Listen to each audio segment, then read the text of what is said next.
Good afternoon, and welcome to yet another episode of the League of Biblical Enthusiasts.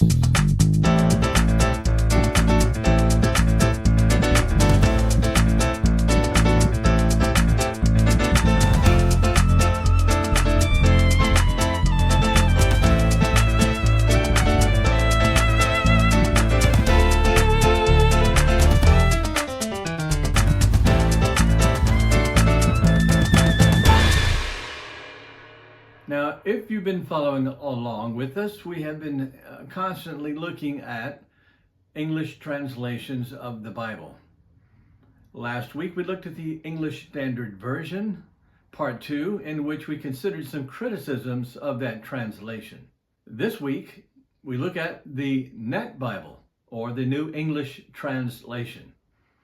Now, the Net Bible is the newest committee-based complete Bible translation of the original biblical languages, we might say, from the ground up into English. That is to say, it does not work from revising an existing English translation, such as the ESV, the RSV, and the ASV, and others have done, but it is a work from the ground up, starting with the original languages of the Bible, and then working from that to and modern English translation. The Net Bible was conceived on a rainy night in November 1995 at an SBL meeting in Philadelphia, that is the Society of Biblical Literature. W. Hall Harris, Senior Professor of New Testament Studies at Dallas Theological Seminary, recalls that he and Dr. Daniel Wallace, also of DTS, and a few others had dinner with several folks who were interested in producing an online version of the Bible. That discussion went well past midnight. So after that dinner, they continued to meet, and eventually a sponsor came forward and a translation committee was formed to produce this new Net Bible. The concept was that it would be freely available on the internet from the very beginning. And in fact, the Net Bible was the first translation to be published in electronic form on the internet before being published in traditional print media. Hence the double entendre, the Net Bible New English Translation and the Net Bible from the internet. The New Testament portion of the version first went online in October 1998 at netbible.org. But as of February 2024, this month, the official website is netbible.com. The first beta edition of the entire Net Bible, Old and New Testaments, was completed and emailed to the printer just after 2 a.m. on that night, September 11th, 2001, a day that we'll all remember. The second beta edition was released to the printer on September 2nd, 2003. And after an additional 2 years of extensive comments from users and ongoing improvements from the Net Bible editorial staff, the first edition of the Net Bible was released to the printer August 30th, 2005.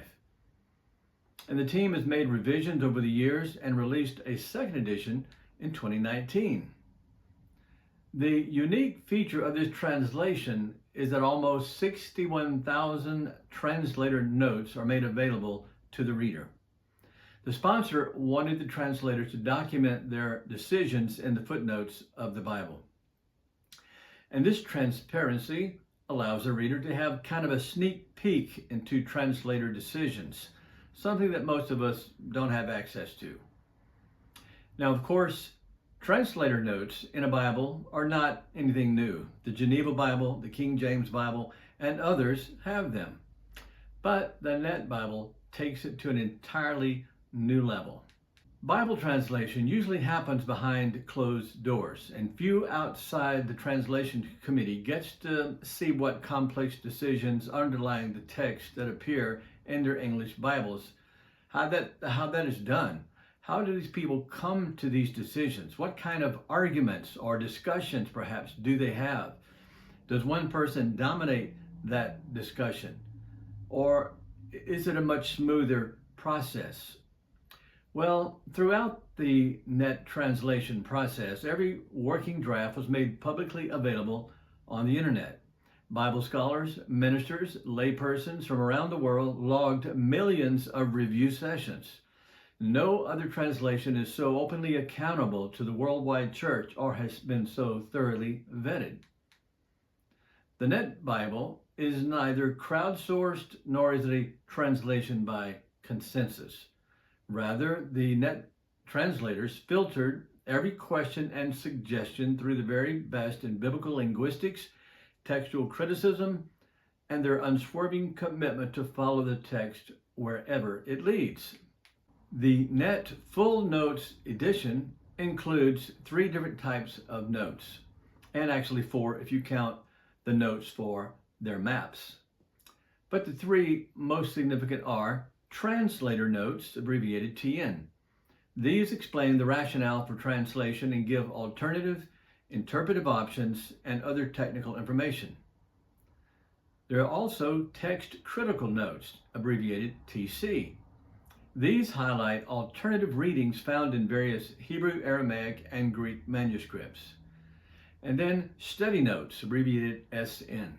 These are explanatory notes including comments about historical or cultural information, explanation of obscure phrases, or brief discussions of context and discussions of theological points. Here is an example of a text critical note from Matthew 1, verse 10 in the genealogy of Jesus, in which the text reads, Hezekiah, the father of Manasseh, Manasseh, the father of Ammon. And in the note, you'll note that it says Amos in Greek, and then in parentheses, Amos in English, their translation, the traditional translation, is the reading found in the earliest and best witnesses. And in parentheses, what appears to be gibberish, we have a strange character that looks like an X, followed by an uppercase B and C and D, and then some other Greek-looking letters, perhaps a delta, a theta, a lowercase f, and then 33, IT, SA, BO.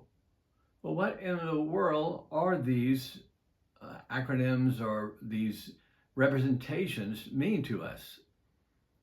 They are, in fact, manuscripts that contain those readings. And they go on to explain that this is a variant spelling of the name Ammon. The translation uses this more well-known spelling, Ammon, which is found in the Hebrew, and then it says MT, and the majority of LXS, MSS. What does that mean? Well, the Hebrew MT would refer to the Masoretic text, the traditional text of the Hebrew Bible. And LXX is an abbreviation for the Septuagint, the first translation of the Hebrew Bible into, it turns out, Greek. MSS meaning manuscripts, plural. So this is just one example of many, many, many text critical notes. Just take that into account if you are interested in purchasing the printed edition of this Bible. You will see these on every single page.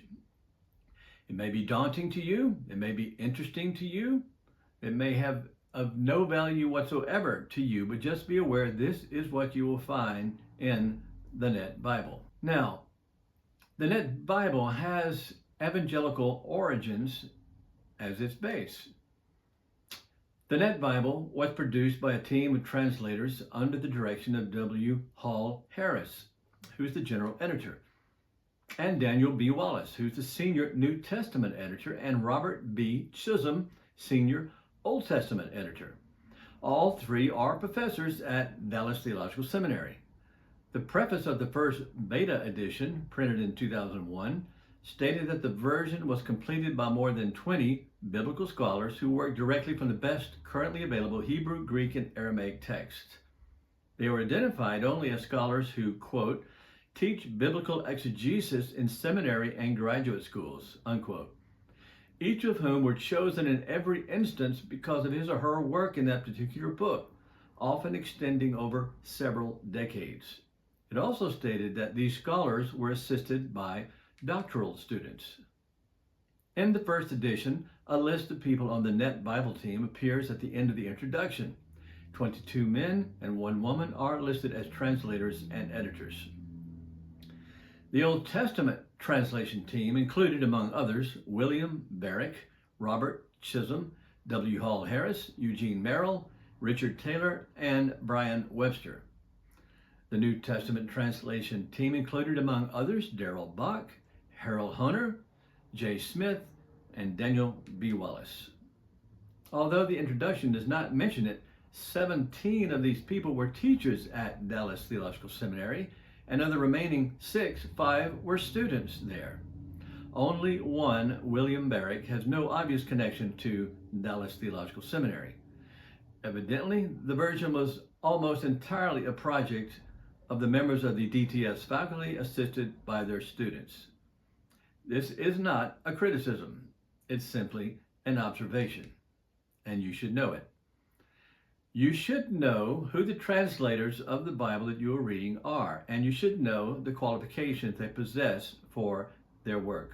You should also know if there is an institutional bias among the translators. As we said, Dallas Theological Seminary has been long known as a bastion of theology called Dispensationalism. Now, Dispensationalism, as a type of eschatology or end times theology, has undergone modifications in the recent past, but it's important to understand that some of the translators are adherents to some form of this theology. I personally have not done a study to note any bias in the Net Bible. I don't think any is there, and I'm not even sure if that particular theology could even be apparent in a translation. In what way could a translation manifest a bias toward dispensationalism? Now, certainly explanatory notes on certain passages could be skewed in this direction. I haven't studied it, I haven't researched it, but perhaps someone has. And if you're aware of such, I would be most interested to know about it. This is simply an FYI and not a criticism. Just keep in mind that all translations are creations of imperfect men and women whose bias may or may not creep into their work. And thus, the benefit of a committee-based translation is that the work is checked for bias. You may be aware that the New World Translation, the official translation of the Jehovah's Witnesses, has many biased translations that conform to their distinctive theology. Now, perhaps one day we'll look at that in a future episode. But back to the translators and their qualifications. Let's look at a few. Dr. W. Hall Harris, who's the general editor. He has his THM from Dallas Theological Seminary, and he achieved that in 1978. He has a PhD from the University of Sheffield, 1989, and Dr. Harris also serves on the board of directors for the Center for the Study of New Testament Manuscripts, Dr. Dan Wallace's baby, so to speak. He founded this center. We also have Dr. Darrell Bach, THM, Dallas Theological Seminary, achieved in 1979. His PhD from University of Aberdeen, 1983, and he's done postdoctoral work at University of Tübingen. We also have Dr. Robert B. Chisholm, Department Chair and Senior Professor of Old Testament Studies at DTS, where he received his THD in 1983. Then we have Harold Hunter, deceased 2009. He was a professor of New Testament Studies at Dallas Theological Seminary. He taught there for 42 years. We have Eugene Merrill, an Old Testament scholar who worked as a distinguished professor of Old Testament Studies at DTS from 1975 to 2013. He earned his MA in Bible, his PhD in Old Testament interpretation, that is, Old Testament interpretation, from Bob Jones University. Most would regard this as a decidedly fundamentalist institution. But he went on to earn an MA in Jewish Studies at NYU, not a fundamentalist institution, and his Master of Philosophy and PhD, achieved in 1985, in Middle East Languages and Culture at Columbia University, also not a fundamentalist school. He completed postdoctoral research in 1989 and 1990 at Tyndale House in Cambridge. Then we have J. Smith, PhD, Department Chair, Professor of New Testament Studies, Dallas Theological Seminary. He received his THM from DTS in 1989 and his PhD, Trinity Evangelical Divinity School in 1996. Then Daniel Wallace, Senior Research Professor of New Testament Studies, DTS. He received his THM there in 1979, his PhD there at DTS in 1995.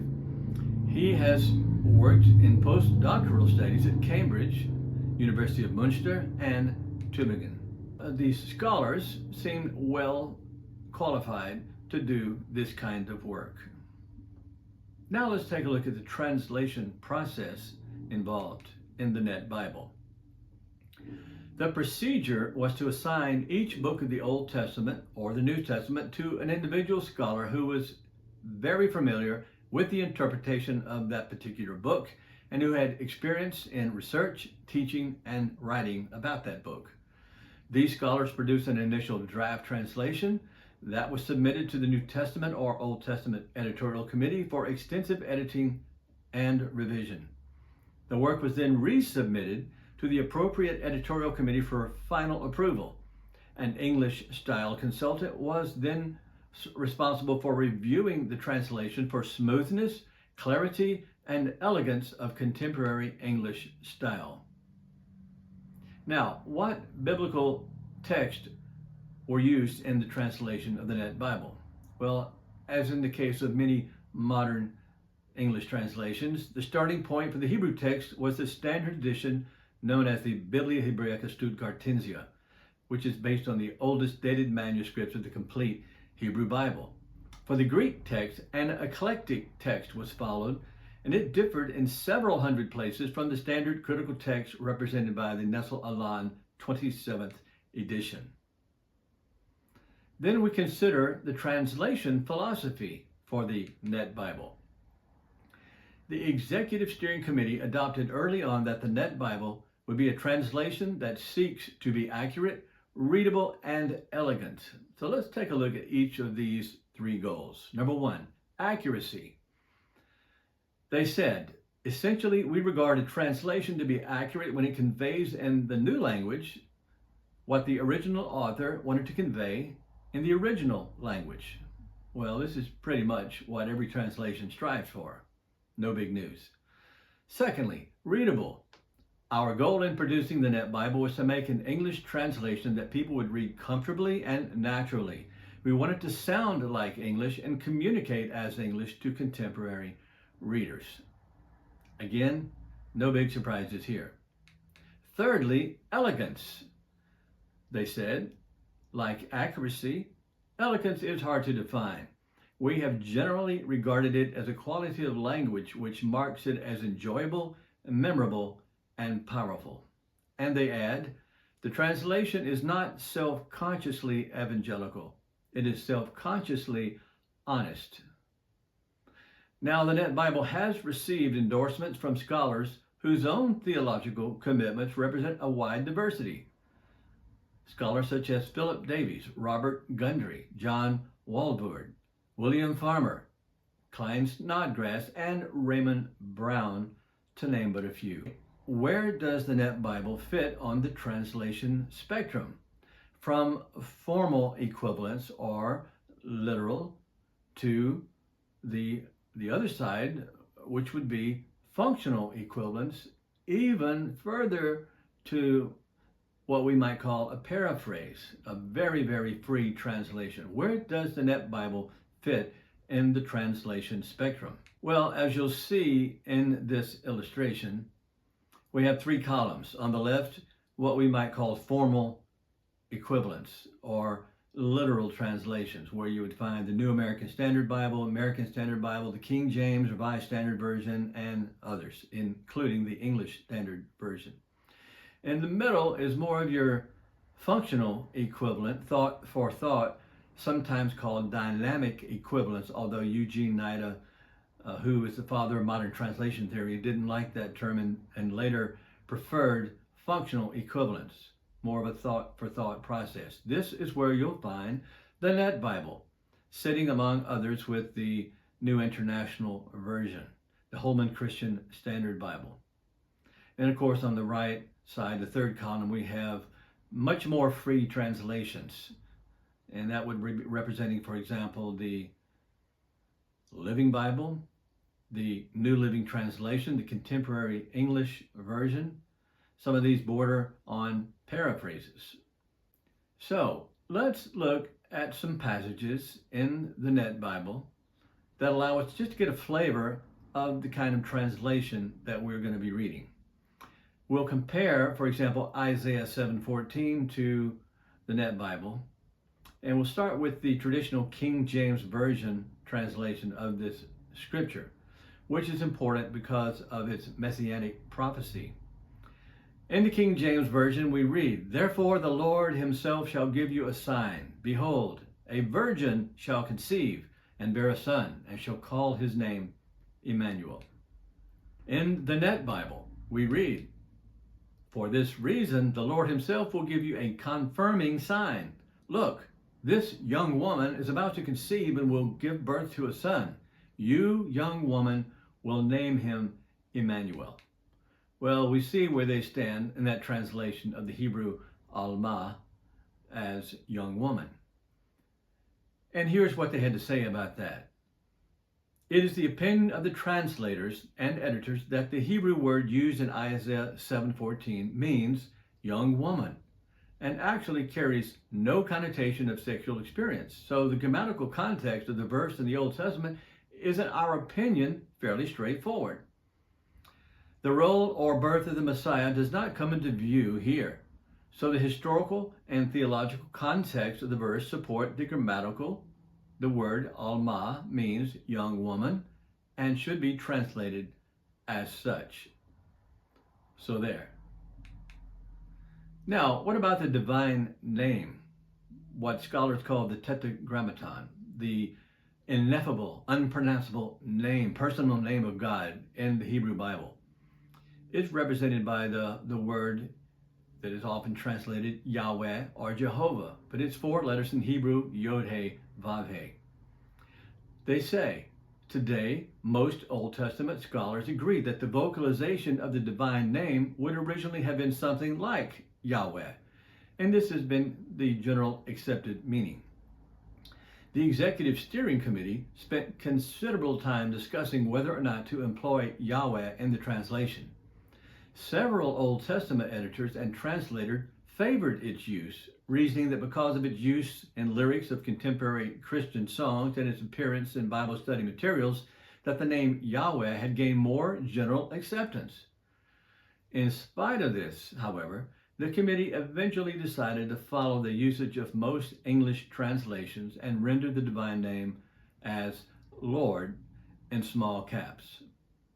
So they reverted to a more traditional reading. Now, let's look at Psalm 23, and we will compare Psalm 23 to the King James reading, and then the Net Bible, and then a more free translation, the Message. So, Psalm 23 in the King James Version reads, "The Lord is my shepherd, I shall not want. He maketh me to lie down in green pastures. He leadeth me beside the still waters. He restoreth my soul. He leadeth me in the paths of righteousness for his name's sake. Yea, though I walk through the valley of the shadow of death, I will fear no evil, for thou art with me. Thy rod and thy staff, they comfort me. Thou preparest a table before me in the presence of mine enemies. Thou anointest my head with oil. My cup runneth over. Surely goodness and mercy shall follow me all the days of my life, and I will dwell in the house of the Lord forever." That same chapter, Psalm 23, in the Net Bible reads, "The Lord is my shepherd. I lack nothing. He takes me to lush pastures. He leads me to refreshing water. He restores my strength. He leads me down the right paths for the sake of his reputation. Even when I must walk through the darkest valley, I fear no danger, for you are with me. Your rod and your staff reassure me. You prepare a feast before me in plain sight of my enemies. You refresh my head with oil. My cup is completely full. Surely your goodness and faithfulness will pursue me all my days, and I will live in the Lord's house for the rest of my life. Now let's look at Psalm 23 in the Message. God, my shepherd, I don't need a thing. You have bedded me down in lush meadows. You find me quiet pools to drink from. True to your word, you let me catch my breath and send me in the right direction. Even when the way goes through the death valley, I'm not afraid when you walk at my side. Your trusty shepherd's crook makes me feel secure.